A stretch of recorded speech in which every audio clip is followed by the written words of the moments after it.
Para pendengar yang kami hormati, selamat berjumpa kembali dengan RBM Reform Broadcasting Ministry dari Sekolah Tinggi Teologi Reform Indonesia yang ada di Jakarta. Kami bersyukur kepada Tuhan bahwa kita masih boleh berjumpa melalui siaran radio ini yang memang disediakan secara khusus untuk memberikan kontribusi, siapa tahu boleh menjadi berkat bagi para pendengar semuanya.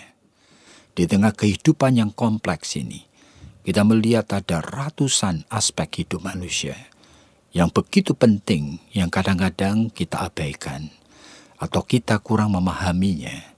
Sehingga kita hanya meresponinya, aspek-aspek itu secara alami, tanpa persiapan dan tanpa pemahaman yang jelas. Nah, itulah sebabnya siaran radio dengan berbagai topik ini kami adakan. Dan kami bersyukur bahwa selama ini juga Tuhan sudah memberkati dan memimpin, mengizinkan akan siaran ini juga boleh menjadi berkat bagi cukup banyak orang. Dan barangkali termasuk Anda-Anda semua yang sekarang ini lagi mendengar.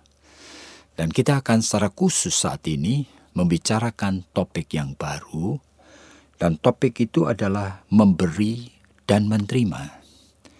Jadi memberi dan menerima ini adalah merupakan realita yang terus-menerus terjadi di dalam hidup kita ini. Nah, khususnya dalam hubungan kita dengan sesama, bahkan dalam hubungan kita itu dengan Tuhan. Bahkan dalam hidup ini, itu terjadi suatu transaksi yang terus-menerus itu kita lakukan. Memberi dan menerima. Itu merupakan pertanggungjawaban yang tidak selalu mudah.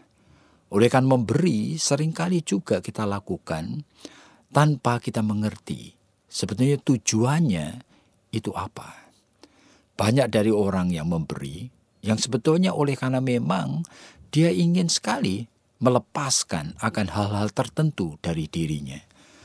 Barangkali dengan itu dia merasa lebih lega. Barangkali dengan itu dia merasa bisa mengatasi akan perasaan bersalahnya. Dan kadang-kadang bentuknya itu bisa macam-macam. Kadang-kadang memberi informasi yang sebetulnya tidak diperlukan. Memberikan informasi yang nadanya menjadi gosip. Membicarakan akan kelemahan dan kejelekan dari orang-orang lain. Jadi ini merupakan suatu memberi, tetapi yang kadang-kadang kita tidak sadari merupakan manifestasi dari jiwa yang ada kelemahannya. Jadi jiwa yang kemungkinan terjerat dengan berbagai macam dosa. Jadi kita perlu waspada sekali hal memberi dan menerima ini. Nah, kali ini kita akan fokus kepada hal yang pertama dulu. Di dalam masalah memberi, itu transaksi yang terjadi seharusnya fair. Berarti transaksi antara kita dengan individu yang kita beri, itu seharusnya fair. Begitu juga pada saat kita menerima dari individu tersebut, itu merupakan suatu transaksi yang fair. Sehingga baik kita maupun dia itu sama-sama mendapat manfaatnya. Kalau fair, maka kita dan dia itu sama-sama tumbuh menjadi pribadi yang lebih baik dari sebelumnya, yang lebih dewasa dibandingkan sebelumnya. Dan ini merupakan suatu realita hidup yang sangat menarik sekali. Oleh karena apa? Oleh karena Tuhan menyediakan di dalam hidup kita ini, itu kemampuan untuk memberi dan menerima di dalam suatu transaksi yang seharusnya fair.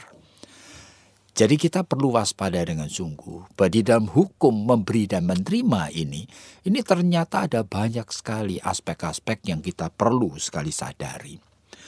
Jadi seperti halnya misalnya di dalam suatu tulisan dari Thomas Harris, itu dia mengatakan mengenai I'm okay, you okay. Nah seharusnya transaksinya itu saya merasa okay, saya merasa diri saya positif, saya merasa diri saya tidak berkekurangan, dan kamu juga sebagai rekan komunikasi saya, seharusnya kamu juga merasa positif dan tidak berkekurangan.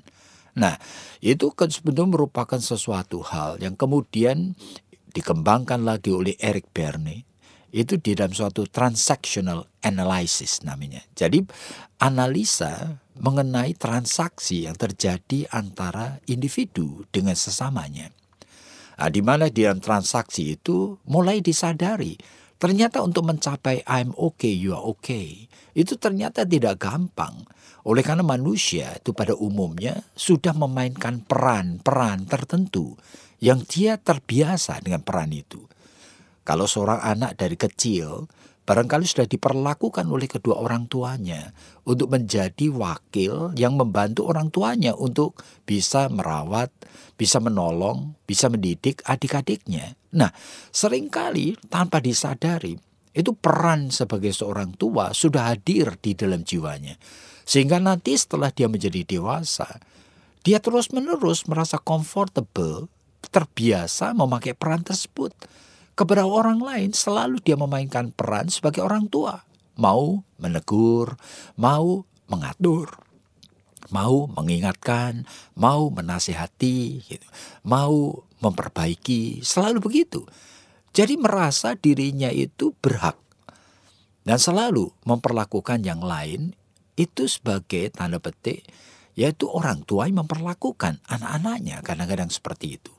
Nah, itu tanpa disadari tidak selalu menimbulkan perasaan nyaman bagi orang yang diperlakukan begitu.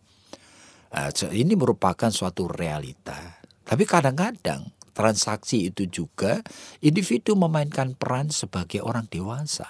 Ini juga hasil dari pengalaman belajar sejak kecil.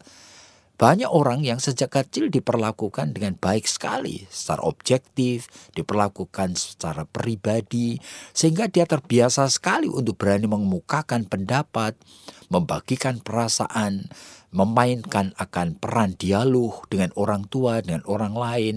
Nah, anak-anak seperti ini, nanti kalau menjadi dewasa, dia terbiasa sekali juga berbicara kepada orang, memperlakukan orang lain sebagai orang dewasa kepada sesama orang dewasa, sehingga selalu menghargai pendapat orang, selalu juga mau mendengar, dari selalu ingin juga mengerti apa sih yang dipikirkan orang dan dirasakan orang, sehingga orang seperti ini biasanya menghargai sesama dengan lebih baik, sehingga sesama yang diperlakukan demikian juga merasa comfortable.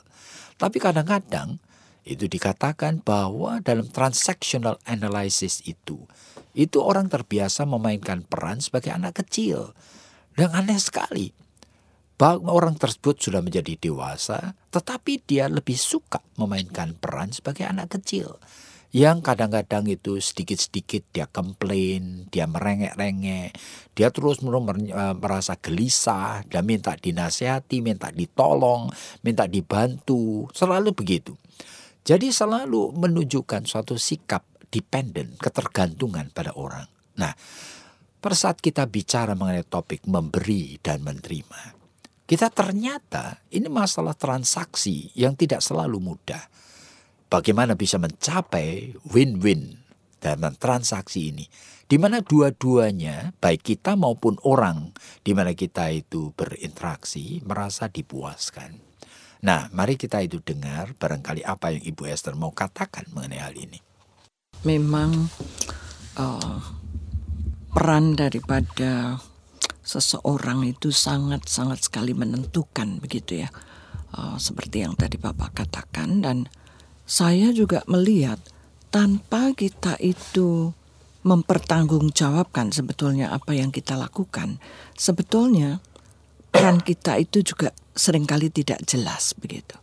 Nah, sebagai contoh Pak, saya kepingin tanya, kalau seseorang itu mempunyai peran begitu ya, terus menerus seperti anak kecil, apa nanti kalau dia sudah menikah juga sama begitu Pak? Sehingga tidak bisa memberi, tetapi selalu mengharapkan orang lain yang memenuhi akan segala kebutuhannya, sehingga dia juga kurang bertanggung jawab, mengeluh sana, mengeluh sini, sedikit-sedikit menangis. Apa seperti itu Pak? Ya memang kalau kita perhatikan ada banyak orang yang sudah menjadi suami atau istri, bahkan menjadi orang tua pun sebetulnya terus-menerus sebetulnya memainkan peran sebagai anak. Dia tidak sadar, bahkan dia merasa comfortable, bahkan dia merasa terbiasa. Dan itu peran yang dia pakai terus-menerus. Sehingga hampir selalu, dia itu selalu merasa dirinya berhak untuk diberi. Merasa dirinya berhak untuk ditolong. Nah, di dalam segala hal, dia selalu cenderung independen, cenderung dependent, tergantung. Sehingga selalu menyerahkan tanggung jawab kepada orang lain. Kepada suaminya, atau kepada istrinya, kepada pembantunya, kepada orang tuanya, bahkan kepada anak-anaknya. Seolah-olah untuk mengambil gelas pun dia selalu perintah. Nah, oleh karena apa? Oleh karena dia sebetulnya ingin dilayani. Nah, ini lain dengan peran orang tua yang memerintah, tapi untuk tujuan-tujuan yang jelas. Jadi sebetulnya itu bagaimana kita itu bisa membedakan begitu ya Pak? Kalau sekarang ini tadi kan Bapak kayaknya memberikan ada 3 peran gitu ya.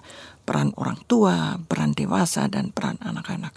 Tapi sebetulnya kalau seseorang itu dengan kepribadian yang semacam ini, lalu kemudian dia sudah memasuki pernikahan, masa sih Pak? Lalu kemudian nanti sudah punya anak, juga dia itu masih mengeluh, sudah punya anak, juga dia itu kayaknya nggak bisa lalu kemudian tumbuh menjadi dewasa begitu Pak? Ya memang sulitnya itu kepribadian itu sudah merupakan sesuatu yang terbentuk sejak kecil. Nah, sehingga sudah menjadi suatu predisposing factor. Itu artinya faktor bawaan. Jadi sejak kecil memang dia menjadi begitu. Sampai dewasanya dia sudah membentuk suatu pola tingkah laku sesuai dengan kepribadiannya. Yang antara lain di dalam masalah memberi dan menerima ini. Nah, dia memakai peran-peran seperti tadi. Nah, sehingga kita waspada dengan sungguh bahwa soal memberi dan menerima adalah suatu transaksi sebetulnya antara kita dengan orang lain. Tapi seringkali transaksi tersebut tidak berakhir dengan win-win. Itu artinya kita menang, dia menang. I'm okay, you're okay. Jadi sebetulnya itu kalau kita melihat berarti peran daripada orang tua untuk mendewasakan anak itu tuh penting sekali begitu Pak. Jadi bukan cuma membesarkan, bukan cuma kasih makan, bukan cuma mendidik, menyekolahkan begitu, tapi bagaimana caranya kita itu untuk menolong anak begitu. Kalau tadi Bapak mengatakan ini kepribadian sudah terbentuk sejak kecil. Berarti kan sejak kecil memang dia terbiasa menerima, dia tidak pernah memberi. Dan kayaknya orang tua juga membiasakan begitu seperti itu. Jadi bagaimana itu Pak? Apa itu kira-kira begitu solusinya kalau memang betul seperti ini? Sebetulnya ini memang tanggung jawab setiap orang tua untuk membekali setiap anaknya dengan bekal kehidupan. Itu artinya bekal untuk menjadi manusia yang seutuhnya. Dan manusia seutuhnya seharusnya manusia yang bisa menjadi berkat bagi orang lain. Manusia yang bisa independen, bisa self-support, bisa membiayai hidupnya sendiri. Tidak tergantung orang lain, tidak menjadi pengemis. Tidak hanya menjadi seorang yang menggantungkan nasibnya kepada orang lain. Seharusnya menjadi manusia yang produktif, yang kreatif, yang berinovasi, yang terus-menerus sebetulnya memikirkan hal di dalam konteks perkembangan hidupnya. Jadi kalau begitu yang Bapak maksudkan adalah bagaimana caranya kita itu memberikan kepada anak seperti tadi atau membekali anak itu dengan daya juang begitu Pak? Karena tanpa daya juang itu kan bagaimana seorang anak bisa menjadi kreatif, bisa menjadi produktif. Berarti sejak kecil dibiasakan untuk mempunyai tanggung jawab. Dibiasakan untuk mempunyai sukacita dengan bekerja. Jadi pekerjaan itu merupakan sesuatu yang indah oleh karena kita diciptakan sebagai peta dan gambar Allah. Sehingga Allah yang bekerja itu kita pun ciptaannya adalah makhluk yang bekerja. Nah ini tuh kadang-kadang Tuhan itu mengingatkan kita untuk belajar dari makhluk yang jauh lebih rendah. Seperti misalnya bekerjalah seperti semut misalnya. Oleh karena apa Tuhan ingin mengingatkan kita bahwa kamu adalah manusia peta dan gambarku kata Tuhan. Dan kamu seharusnya punya dignity daripada peta dan gambar Allah. Dan kamu jangan sampai lebih rendah di dalam nilai kerja itu, lebih rendah dari seekor semut. Oleh karena semut bisa mempersiapkan makanan untuk datangnya musim hujan, di mana dia tidak mungkin lagi mengumpulkan makanan. Oleh karena air di mana-mana, sehingga semut tidak mungkin lagi melakukan itu. Nah, pada masa musim panas, dia mengumpulkan sebanyak-banyaknya. Berarti itu ada dalam kalau kita perhatikan dalam Alkitab, baik itu Amsal Sulaiman misalnya pasal yang ke-31, itu keluarga, individu yang bijaksana selalu mempersiapkan datangnya musim dingin, datangnya musim paceklik dan sebagainya. Jadi kalau begitu Pak, sebetulnya tidak mudah ya untuk membekali anak. Oleh karena yang kita lihat itu kan tidak semua anak itu seolah-olah begitu siap begitu untuk dibekali, siap untuk dididik. Ada anak-anak yang sejak kecil itu lahir itu rewel, cengeng begitu. Disuruh ini nggak mau, disuruh itu nggak mau, disuruh ini teriak, disuruh itu teriak. Lalu bagaimana itu Pak? Kan anak itu kan tidak sama. Ya maunya kita ya nantinya anak-anak ini kan menjadi mandiri, kreatif, produktif, bisa bisa berinovasi, bisa independen. Tapi kenyataannya itu enggak seperti ini begitu loh Pak. Ya Bagaimana memang itu realita hidup yang sebetulnya setiap menghadapi anak yang sulit itu berarti kita harus melihat dari perspektif iman dulu. Yaitu Tuhan mempercayakan dengan lebih besar lagi tanggung jawab orang tuanya. Nah, kenapa ada orang tua diberi kepercayaan tanggung jawab lebih besar? Ada orang tua yang lain yang tanggung jawabnya lebih sederhana. Karena anaknya pandai, anaknya menurut, anaknya baik, anaknya tidak rewel, anaknya bisa bekerja sama sejak dia lahir. Waduh, itu beda sekali. Cuma dari sudut iman, kita harus menafsirkan kalau Tuhan mengizinkan kita ternyata mempunyai anak yang difficult, anak yang sulit. Kita harus menafsirkan, melihat dari perspektif iman. Oleh karena Tuhan mempercayakan anak yang sulit ini, karena Tuhan percaya bahwa kita mampu. Kita diberi kepada Tuhan itu kemampuan untuk melakukan itu. Jadi di dalam konteks memberi dan menerima. Nah, kita belajar sesuatu hari ini, yaitu apa? Ini adalah masalah transaksi. Yang seharusnya, idealnya, itu I'm okay, you're okay. Yaitu pada transaksi tersebut, baik kita yang memberi maupun yang menerima, itu mengalami dinamakan win-win transaction. Dan seringkali hal itu tidak mudah tercapai, sehingga kita waspada. Sebetulnya role apa sih yang kita pakai selama ini? Kadang-kadang kita tidak sadar bahwa role itu yang menghambat sehingga kita tidak bisa mencapai win-win transaction tadi. Sehingga tidak bisa mencapai posisi I'm okay, you're okay.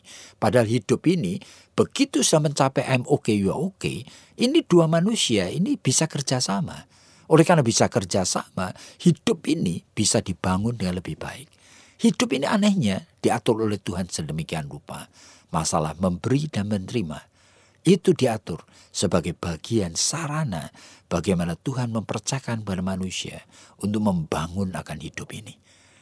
Kiranya Tuhan memberkati Anda semua.